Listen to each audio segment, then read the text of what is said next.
Kotaku Bonsai.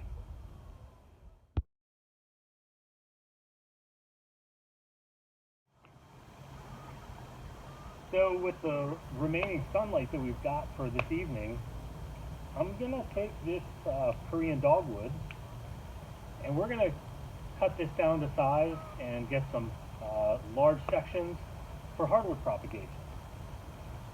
And this is one of the trees that I uprooted just in the last month or two. I did a video on that. I think this one came from near Philadelphia, and we brought this home. It's been in the pot. It's doing really good. You know, it's winter time, of course, but it seems to be doing fine. And but it's time for hardwood propagation. So I'm going to get the chainsaw, get some tools. We're going to measure this. We're going to cut it down, cut out some sections, and show you the whole process. It's a nice night. Stick around. We'll show you how this works. I got a microphone. There's been a number of comments about audio quality, so you know, I'm trying to do my best to produce some decent videos that you guys might enjoy, and hopefully this audio is turning out better. Another thing is I've had a lot of comments about air layering. It's instead of doing this hardwood propagation. And I totally get it. I mean, I've done lots of air layering. A lot of my trees are air layers. I've had a lot of failures and I've had successes with it. Sorry about the geese. I'm kind of focusing mostly on hardwood cuttings right now because mostly for the scalability of it. In terms of taking many more cuttings and propagating them instead of an air layer or two on one tree in one season. So for instance, here we got this Korean dogwood, and it's going to be a twin trunk design. And if I wanted to, you know, I could probably do maybe 3 air layers this season or this coming spring. And you know, this branch, and this one could be air layered off, and I'll have 3 new trees. And that's great. That's a tried and true method. But what I'm going to try to do is take these 3 branches off and maybe get 15 or 20 sections that I could propagate. And that's, you know, 5 times the amount of trees we might be able to root and increase your stock of pre-bonsai material much more rapidly. So I don't know. Is there one method that's better than the other? I don't know. I'm just trying to experiment and see if I can find a system that works for me so that I can develop my collection. And you know, another thought to consider is it's a numbers game. At least it is for me. So there's a saying that's something like Van Gogh had to paint 15,000 paintings, only 1,000 of which were decent, only 100 of which were really good, and only 15 were masterpieces. And that's not exactly the right way but you know, you get the drill. It's a numbers game. So obviously for me, as someone who's not a trained professional, I'm going to need to practice on lots and lots of different trees before I can really feel like I've created something or styled something that's really top notch, which I hope to do someday. But in order for me to get there, I feel like I need to, you know, propagate or collect as much material as I possibly can so that I can learn and grow, and hopefully along the way stumble upon a design that really takes off and is pretty world class. That's my hope. So anyway, with this tree, you know, if we measure the base, we can call that, say, 3 inches, 3.5 inches at the base. And if that's the case, then the overall finished height of this tree is going to be about 18 to 20 inches or so. And if we go vertically, 18 inches is right about here. So, in order to create taper, of course, we need to reduce the height of this maybe a third of the height of the final tree. So that would be, what, 6 inches? That would give us pretty drastic taper over the next couple of seasons. if you didn't want as much taper and the straightness of these trunks were okay with that, maybe we would cut it at 10 inches or 12-inch trunk chop. I think I'm going to go pretty low. So if we measure, say 3.5, 7 inches puts it right at that notch. So I think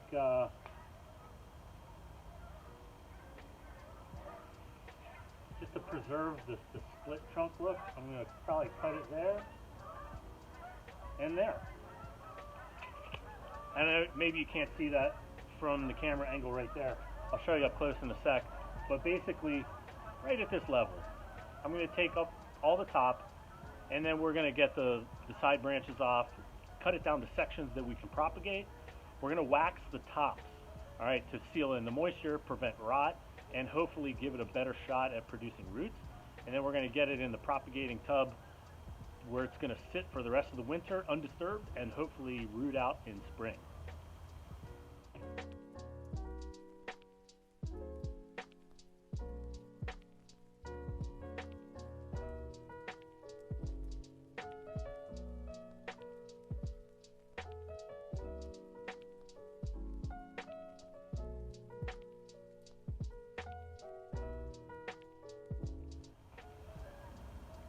And so there it is. That took 30 seconds, and it's down to a twin stump. And like some of my other previous videos, I'm not going to seal the tops. I'm just going to let it go. I've heard from bonsai experts that sealing the wounds is not necessary. That may be true, or that may not be true, but I'm going to go with that this season and just kind of observe what happens, and then make some decisions from there. But here's our stump. Now we're going to get to the branches that we cut off so we can propagate them.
So as always, I made a complete mess, but that's all right, I'll clean it up. Here's kind of what we're left with. And these all have the basal ends toward us. So I'm seeing 6, 7, 8, 9, 10. 10 big fat stumps. You know, each with some different character. We got some twin trunk ones, we got some straight ones, we got a little curve in some. So we're gonna wax the tops and stick them in the propagator.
Okay guys, so now it's time to put some rooting gel on the basal ends of these.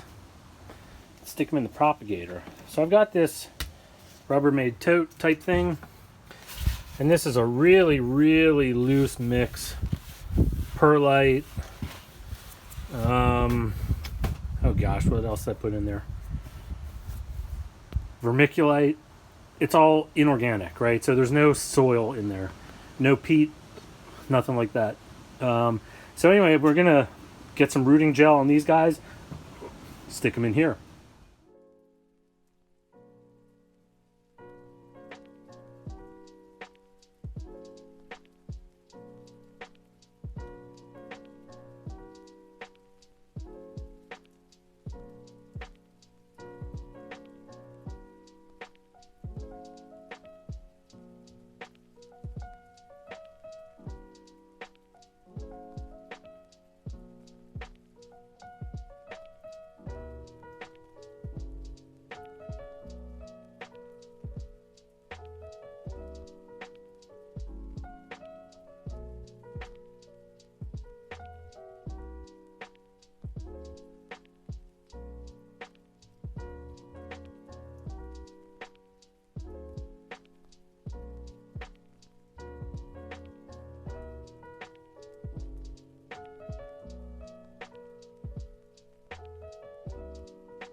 And again, sorry about the lighting tonight. You know, the sun went down, but I wanted to get this project done without any real delays. So here they are, they're in the bin.